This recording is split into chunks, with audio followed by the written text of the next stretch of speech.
আমরা এগিয়ে যাব আমাদের পরবর্তী অনুষ্ঠানের দিকে। এই পৃথিবীতে এমন কিছু মানুষ আছে যাদের কাছে আহারই পরম সুখ। তাদের উন্নয়ন যেন এক অফুরন্ত ভাণ্ডার, আর মন সর্বদা নতুন নতুন খাবারের স্বপ্নে বিভোর। শুক্রবাজারের কলমে এমনই এক রসিক পেটুকের ছবি ফুটে উঠেছে, যার কাছে খাদ্যই মুখ্য আর সবকিছু গৌণ। তার ক্রিয়াকলাপ শুনলে হাসিও পায়, আবার তার খাদ্যপ্রীতির কাছে মাথাও নোয়াতে ইচ্ছে করে। প্রস্তুত হন দর্শকবৃন্দ, আজ আমরা আপনাদের সামনে তুলে ধরব সেই রসিক পেটুকের গল্প। আজকের পরবর্তী উপস্থাপনা নাটক পেটু।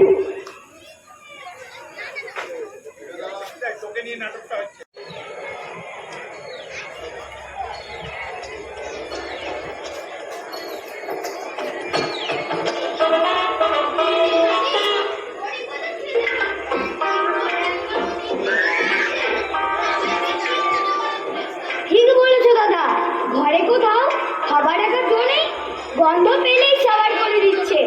দই, মিষ্টি, পিঠে, পায়েস হলে তোর কথাই নেই।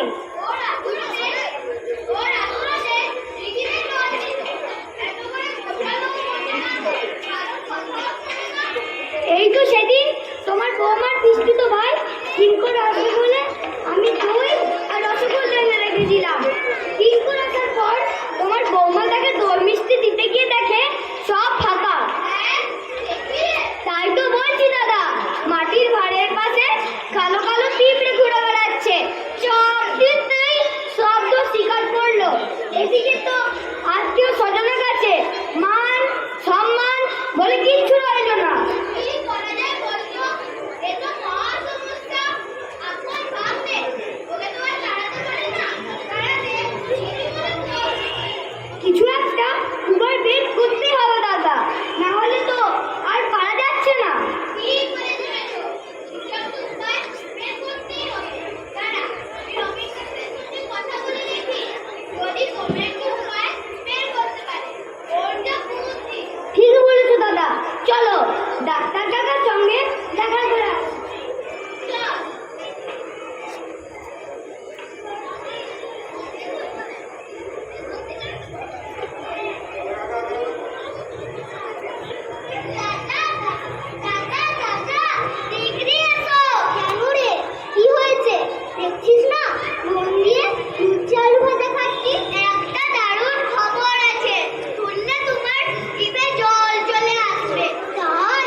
বুঝলি শ্যামা, তোর ভেবে চুপ খেয়ে যা ভুগলাম এরকম ভুল আর কোনোদিন করবো না।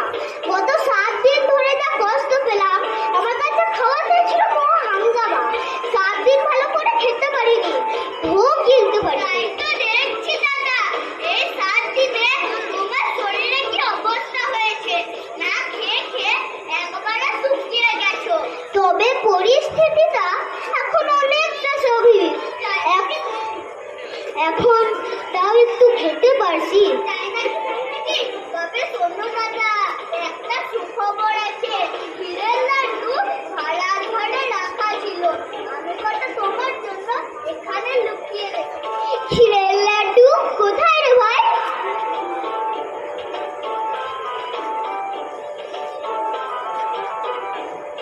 এই নাও দাদা। ক্ষীরের লাড্ডু? আরে তো সত্যি সত্যি ক্ষীরের লাড্ডু। ও, 7 দিন ধরে যা গেল, হাত যা দেরি হয় না। কি স্বাদ! কথা না বাড়িয়ে লাড্ডুগুলোকে সব সাবার করে দিই। দাদা তুমি খাও, আমি আসছি।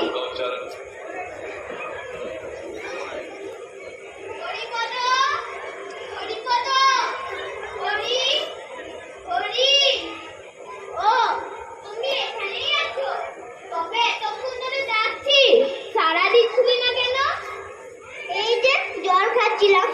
তার শুধু জলই খাচ্ছ, না তার সাথে কোনো ফলও আছে? আরে কি যে বলো মামা। দাদা দাদা, বাড়িতে ইঁদুরের জ্বালায় তো আর পারা যাচ্ছে না। পাড়াতেও প্লেগ আরো নানা রোগ দেখা দিচ্ছে। এই ইঁদুর না মারলে তো আর হচ্ছে না। ইঁদুর মারার ব্যবস্থা হয়ে গেছে, কেননা দিদিকে বলেছি দেখো বীজ দিয়ে লাড্ডু পাকাতে। সেই লাড্ডু চারিদিকে ছড়িয়ে দিলেই ইঁদুরের বংশ শেষ। লাড্ডু? ওই লাড্ডু কবে পাকানো হবে মামা? সেই লাড্ডু হয়তো এতক্ষণে পাকানো হয়ে গেছে, কেননা দিদির ঘরেই তো দেখলাম থালায় অনেকগুলি লাড্ডু পাকানো আছে। সেকো বীজ খেলে কি হয় মামা? ইঁদুরগুলো মারা পড়বে, তাই হবে। আর যদি মানুষ খেয়ে ফেলে তাহলে? মারা পড়বে, প্রথমে মাথা ঘুরবে, গা ঝিমঝিম করবে, বমি পাবে, পায়ে খিল ধরবে। ও মামা গো, এই দেখো শ্যামা বলে আমাকে লাড্ডু এনে দিয়েছে। আমি গুনে গুনে 11টা লাড্ডু খেয়েছি, তার মধ্যে 5টা খুব বড় ছিল। ওরে বাবা রে, আমার যে কেমন হচ্ছে, মাথা ঘুরছে, বমি পাচ্ছে। মামা গো, কিছু ব্যবস্থা করো, আমি কোথায় আর বাঁচবো না মামা। সর্বনাশ! দাঁড়া দাঁড়া, আমি রমেশ ডাক্তারকে এক্ষুনি ডেকে নিয়ে আসছি। বলবো এখানে চুপ করে বল, ডাক্তার এখনই এসে পড়বে। মামা, আমার এবার কি হবে গো? আমি আর বাঁচবো না মামা, আমার এবার কি হবে? তুই শান্ত, ওই দুজন বেঁচে মামা ডাক্তারকে নিয়ে আসছে। কোথায় কোথায় আমার রুগী? আমার রুগী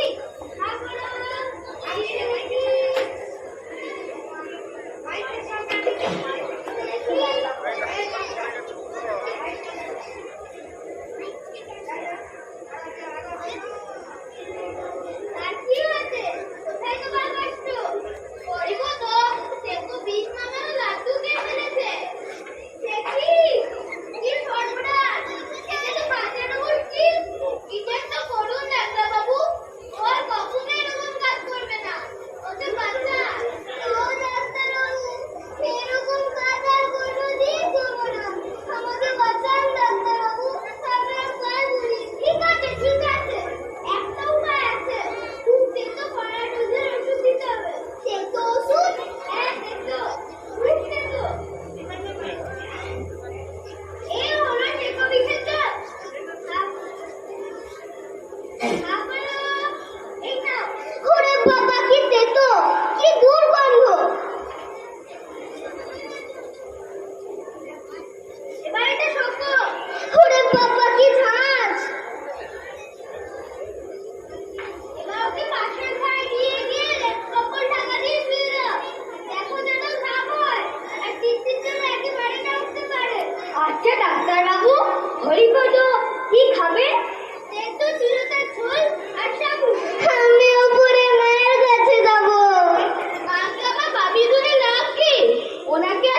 দারুণ দারুণ, অসাধারণ, সাবাস